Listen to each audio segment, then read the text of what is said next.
हे भगवान, ये तो मेरी बहू साक्षी है, पर ये तो पिछले 1 साल से विधवा है और यहाँ किसी गैर लड़के के साथ आंख मटका कर रही है ये।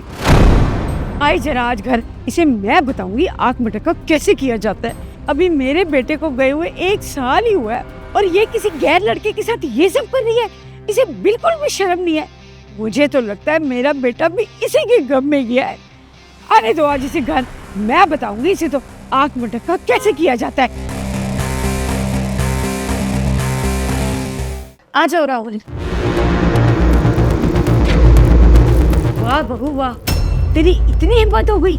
अभी तक तो इस लड़के से नीचे छुप छुप कर मिलती थी। गाड़ी में बैठे हुए मैंने तुझे देखा और अब सीधे तो इसे मेरे घर में ले आई। तुझे शर्म नहीं आती बहू? ऐसा क्या कर दिया मम्मी जी मैंने? आप इतना चिल्ला क्यों रही हैं? अच्छा, तुझे लगता है कि तूने कुछ गलत नहीं किया? मेरे बेटे को गए हुए भी 1 साल ही हुआ है और तू ये कारनामे कर रही है। मम्मी जी, मैंने कोई गुलछर्रे नहीं उड़ाया। 1 महीना हुआ है बस मुझे राहुल से मिले हुए। अभी किसी ने सच ही कहा है बहू, जब तक औरत के ऊपर पति का हाथ होता है ना, तब तक ही वो बंद कमरे में रहती है और पति के गुजर जाने के बाद वो बाहर ऐसे घूमती है, आवारागर्दी करती है। अरे आज तो तुझे मैंने देखा गाड़ी में बैठते हुए, लेकिन तूने सोचा अगर यही कोई और देख लेता, कोई आस पड़ोस देख लेता, कोई रिश्तेदार देख लेता, तो मेरी नाक तो तूने कटवा ही दी थी ना बहू। तुझे शर्म नहीं आती ये सब करते हुए? तूने सोचा बहू, अगर वो लोग देखते तो तेरे बारे में कितना गंदा गंदा बोलते, जो तुझसे सुना भी नहीं जाता और शायद मैं भी ना सुन पाती। ऐसे ऐसे शब्द बोलते वो तेरे बारे में। क्या कहते वो कि मेरे बेटे को गए हुए थोड़ा ही वक्त हुआ है और इनकी बहू ये कारनामे कर रही है। देखिए मम्मी जी, पहली बात तो ये, हमारे रिश्तेदार ना हमारा घर नहीं चला रहे, जो बस हम उनकी सुन के रहते रहेंगे। हमारी खुद की भी जिंदगी है। अरे आप सोचिए ना, इस घर में हम दोनों रहते हैं सिर्फ, और कब तक साथ रह लेंगे? आपकी भी उम्र हो गई है, ये तो जिंदगी का एक सच है। आप भी जानती है सबको एक ना एक दिन जाना है। और मैं, अभी मेरा कोई बच्चा नहीं है, मेरे पति को गए हुए 1 साल हो गए। मैं इतने समय से आपके साथ रह रही हूँ, आपका ख्याल रख रही हूँ, आगे भी रखूंगी, सब कुछ करूंगी। और मम्मी जी, कल को भगवान ना करे कोई अनहोनी हो जाए तो इस घर में मैं अकेले रह जाऊंगी। और समय इतना आगे बढ़ चुका होगा कि मेरे से कोई शादी भी नहीं करेगा उस टाइम। अरे कम से कम आज मेरे पास बच्चा नहीं है, मैं अकेले हूँ, मुझसे कोई भी शादी कर लेगा। आप सोच के देखिए। और रही बात राहुल की, तो हम दोनों बस दोस्त थे। पता नहीं कब ये चीज़ें इस तरीके से बदल गई, वरना मैं ये सब कभी नहीं करती। हाँ आंटी जी, साक्षी बिल्कुल ठीक बोल रही है।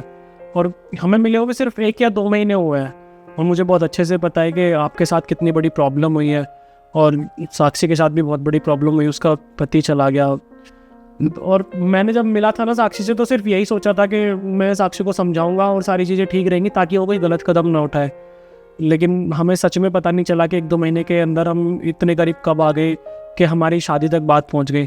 और आंटी जी, मुझे पता है कि ये सब चीज़ें गलत है, समाज को पता चलेगा और वो आपके परिवार में पता चलेगा तो चीज़ें गलत ही होंगी और लोग बोलेंगे कि मैंने उसका फ़ायदा उठाया है। लेकिन मैंने ये भी सोचा कि कल को जब उसका कोई साथ नहीं देगा, और सच में वो सही बोल रहे, कुछ घर पे कुछ अनहोनी हो जाएगी तो उसका साथ देने वाला तो कोई नहीं बचेगा ना इस दुनिया में। तो बस मैंने सोचा कि मेरी तरफ से एक मदद भी हो जाएगी और साक्षी का घर भी बच जाएगा।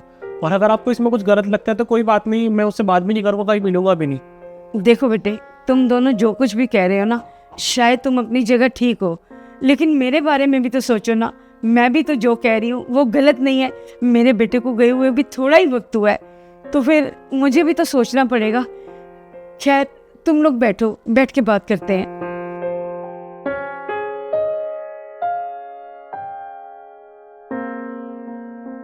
ठीक है मम्मी, मैं जानती हूँ ये समाज कभी भी हमारे इस चीज़ में सपोर्ट नहीं करेगा, लेकिन मैं उम्मीद करती हूँ कि आप मेरा ज़रूर साथ देंगी, मेरे घर वाले ज़रूर साथ देंगे। आप खुद ही सोचिए ना, मैं कब तक ऐसे अकेले रहती रहूँगी। और मम्मी, आप बिल्कुल बेफिक्र रहो, मैंने अपनी मर्यादाओं का उल्लंघन नहीं किया है। मैंने आज तक कभी राहुल के साथ कुछ नहीं किया है ऐसा। और मैं जतिन से बहुत प्यार करती थी। 1 साल हो गया उन्हें गए हुए, लेकिन आज भी मैं उन्हें हर रोज़ याद करती हूँ। मम्मी, मैं ना ये दर्द अच्छे से समझ सकती हूँ कि एक माँ अपने बेटे को खोती है तो कैसा लगता है, और एक बीवी अपने पति को खोती है तो कैसा लगता है। और मैंने बहुत सारे सपने देखे थे जतिन के साथ, कि हम यहाँ जाएंगे, वहाँ जाएंगे, मम्मी जी के साथ घूमेंगे, बहुत सारे प्लान किए थे। लेकिन भगवान की मर्जी के आगे किसकी चलती है? आप बताइए ना मम्मी, मैं क्या गलत कर रही हूँ? देखिए मम्मी, मुझे कोई फ़र्क नहीं पड़ता इस समाज से, लोगों से। आपको याद होगा जब जतिन गए थे तो उसके बाद हम कितनी परेशानी में थे, हमारा किसी ने साथ नहीं दिया था। तो लोगों का तो काम होता है बोलने का, उन्हें बोलने दो। और मुझे पूरा भरोसा था कि आप मेरा साथ देंगी, इसलिए मैं राहुल को आज आपसे मिलवाने लेके आई। तो मम्मी मैं बस उम्मीद करती हूँ आप मुझे समझेंगी। तुम दोनों जो कुछ भी कह रहे हो ना बेटा, मुझे अच्छे से समझ आ गया। जब एक औरत के सिर से पति का साया उठ जाता है ना, तो मुझे पता है बेटा, उस औरत का जीना मुश्किल हो जाता है। लोग कैसे तरह तरह की बातें करते हैं, उसका साथ कोई नहीं देता, बस उसका मजाक उड़ाते हैं, जबकि इसमें उस औरत का कोई कसूर नहीं होता। अगर तुम्हारी जगह मेरी बेटी होती तो मैं उसकी भी तो दूसरी शादी करवा देती ना बेटा, क्योंकि मुझे पता है कि इस दुनिया में अकेले जीना बहुत मुश्किल है। मैं तुम्हारे मम्मी पापा से बात करूंगी और उनसे कहूंगी कि वो तुम्हारी दूसरी शादी करवा दें। अगर तुम दोनों एक दूसरे को प्यार करते हो, एक दूसरे को समझते हो, तो मुझे कोई एतराज़ नहीं है बेटा। Thank you so much mummy मुझे समझने के लिए।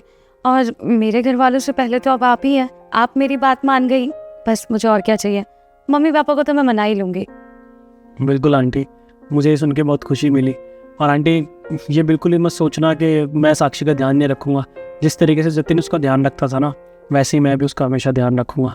और देखो, मैं ये चीज़ बोलते हुए खुद शर्मिंदा हूँ, लेकिन हाँ, अगर आपको कभी बेटे की कमी महसूस होना तो मुझे अपना बेटा समझना। आज के बाद मैं आपके साथ हमेशा बेटा बन के रहूँगा। खुश रहो बेटा तुम दोनों।